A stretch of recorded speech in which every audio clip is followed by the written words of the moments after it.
Well, this breaking news is causing an unexpectedly fast follow-up to my most recent video, but Donald Trump has now conducted an interview with the Fox Propaganda Network in which he explicitly and stupidly blames President Biden, Vice President Harris, and the Democrats in general for the failed second assassination attempt on his life, and we have to talk about it. But before we do, if you end up liking this video and you want to support the channel, please be sure to hit the like, subscribe, and alert bells before you go.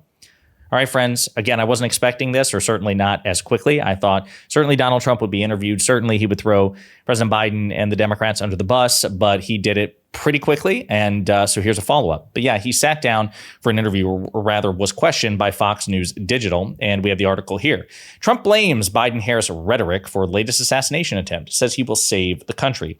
Democrats have previously blamed Trump for raising the temperature and being, quote, a threat to democracy. Former President Trump said President Biden and Vice President Harris's rhetoric is what's causing him to be shot at following the second assassination attempt against him since July, while telling Fox News Digital that the suspected gunman acted on highly inflammatory language of the Democrats. Trump spoke exclusively with Fox News Digital Monday morning, just a day after he was rushed off the golf course at Trump International in West Palm Beach, Florida, after Secret Service discovered a gunman in the bushes. The suspected gunman, Ryan Wesley Routh, had an AK-47 style rifle pointing through the chain link fence out toward the green, a GoPro camera, and 2 backpacks. He ran from the scene but was pulled over and arrested on I-95. Authorities are treating the episode as an apparent assassination attempt against Trump. Trump was safe following the second assassination attempt against him since July. Quote, he believed the rhetoric of Biden and Harris, and he acted on it, Trump said of the gunman in an interview with Fox News Digital. Quote, their rhetoric is causing me to be shot at when I'm the one who's going to save this country, and they're the ones destroying this country, both from the inside and out. Trump pointed to Biden and Harris's past comments, casting Trump as a threat to democracy, while telling Americans they are the unity leaders. Quote, they are the opposite, Trump said. Quote, these people want to destroy our country, end quote. He added, quote, it's called the enemy from within. They're the real threat. Now, I know what you're thinking. You're probably thinking to yourself, well, taking everything he said at face value, isn't it kind of strange that in the very same conversation he's blaming incendiary, inflammatory rhetoric for attempts against him, for attempts on his life, isn't it kind of strange and unprincipled and ridiculous that he would then employ similar rhetoric against his political opponents, against whom there may in the future be attempts?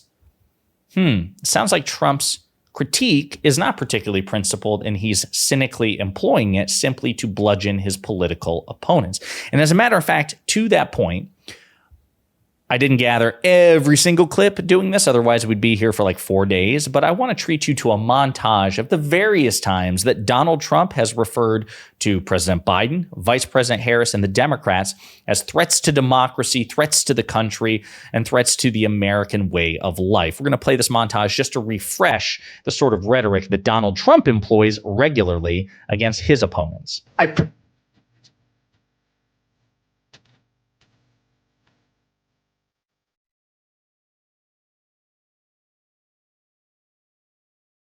If she ever got elected, she'd change it, and it will be the end of our country. She's a Marxist. Everybody knows she's a Marxist. Biden is a threat to democracy. He's an absolute threat to democracy. He's very dangerous for a couple of reasons. Number one, he's grossly incompetent, which is the number one reason.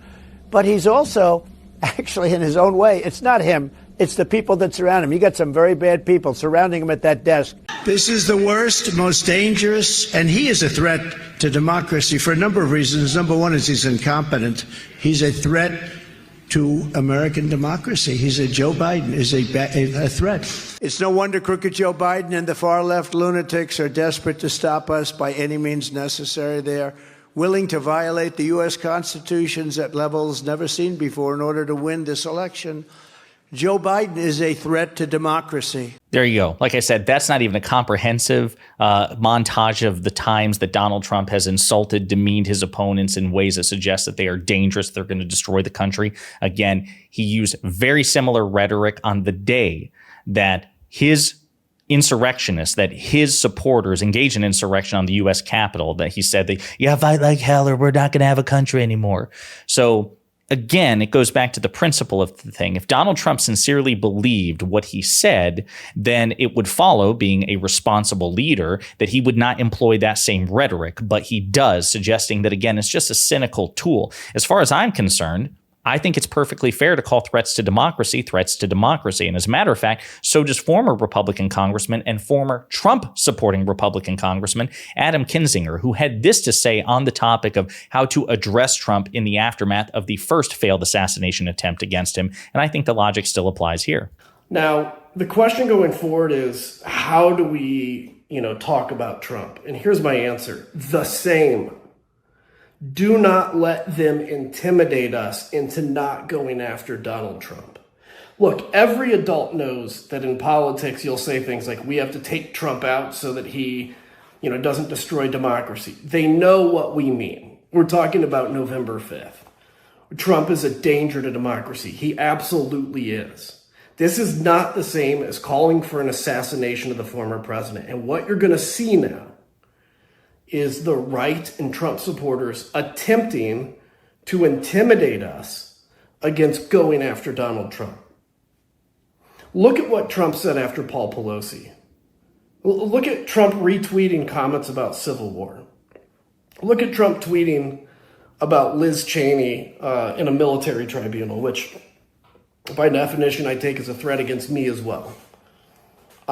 Let's not let off the gas pedal here. Obviously, if nobody should cross into the area of violent rhetoric, but none of the attacks against Trump that I see from the Democrats and Republicans for Biden has been violent rhetoric. Like, to say now that you can't go after the former president is insane. So let's not let this intimidate us. He's 100% correct. What they're trying to do is they're desperately hoping that they can intimidate you or shame you into not calling Trump what he is. But again, these ideas can exist side by side. We can simultaneously say that political assassinations are unacceptable, that it's good that the attempts failed. It would be great if the second would-be assassin who was taken alive would be prosecuted to the fullest extent of the law. And we can also say simultaneously that Donald Trump is a malignant narcissist, a pathological liar, an authoritarian with delusions of grandeur who is a threat to democracy. But since we have an advanced democratic republic, we have forfeited our claims to vigilantism, political or otherwise, no matter how some of us may feel about that. We just don't have the right, even if you wanted to. You just don't have the right. We have various systems in place to litigate these sorts of disputes. When you're dealing with a criminal, you have the criminal justice system. You have prosecutors, you have judges, you have courts of law. That's why when people see clips of, let's say, a victim or the relative of a victim attacking their perpetrator, okay, it may feel good in the moment, but the fact of the matter is that's wrong in our way of life. We can't tolerate that, and we actually have to punish those who engage in vigilantism or try to take the law into their own hands. Likewise, with politicians, with loathsome politicians whom we may regard as a threat to democracy, and I do regard Trump as a threat to democracy, November 5th is how you beat Trump. That's it. He is eminently beatable. We beat him before in 2020. He's never been a particularly popular president. He's always polled particularly poorly. He can be beaten. We beat him before. Beat him again. If you're an eligible voter, register to vote and make sure either by absentee or mail-in voting or voting in person, whatever your state permits and whatever you're comfortable with, get out and vote. That's how we beat him. Last thing, though, I want to say, just to really drive this point home, is Donald Trump, as we speak, is employing rhetoric that is leading to violent consequences and potentially lethal consequences in Springfield, Ohio. I'm going to remind you of what he said, signal boosting a conspiracy theory that Haitian migrants were eating people's pets in Springfield, Ohio. In Springfield, they're eating the dogs, the people that came in. They're eating the cats. They're eating the pets of the people that live there. So that, of course, went viral during the presidential debate. The mayor of Springfield, Ohio, had this to say. Rob Rue, the mayor of Springfield, Ohio, on the bomb threats that City Hall and two elementary schools received. Quote, All these federal politicians that have negatively spun our city, they need to know they're hurting our city, and it was their words that did it. Okay? And when Trump was asked about the bomb threats in Springfield, Ohio, this is what he had to say. Do you denounce the bomb threats in Springfield, Ohio? I don't know what happened with the bomb threats. I know that it's been taken over by illegal migrants, and that's a terrible thing that happened. Springfield was this beautiful town. So not only did he refuse to denounce the bomb threats, he then doubled down on the sort of rhetoric which led to the bomb threats in the first place. As a guy on Twitter said, most non-sociopath politicians, asked if they would denounce bomb threats, would easily answer yes. And then there's Donald Trump. So again, it goes back to Donald Trump and MAGA Republicans employ double standards. They think they have the right to say whatever they want, whenever they want, about whomever they want, no matter how unsubstantiated or incendiary, and they get to skirt the consequences of it. If something bad happens to people because MAGA Republicans, MAGA politicians, and conservatives spread conspiracy theories, they say, we're not responsible for the actions of others. However, if Donald Trump is the target of an assassination attempt by a guy with wildly diverse political views who used to vote for Trump in 2016, and then most recently backed Vivek Ramaswamy and Nikki Haley as a Republican ticket, if he tries to kill Donald Trump, then it's somehow the Democrats' fault, even though Democrats are not calling for an assassination of Donald Trump. You see the double standard? We have to categorically reject it in no uncertain terms and not allow Donald Trump to try to exploit this for cynical political purposes. In the meantime, you let me know what you think in the comments.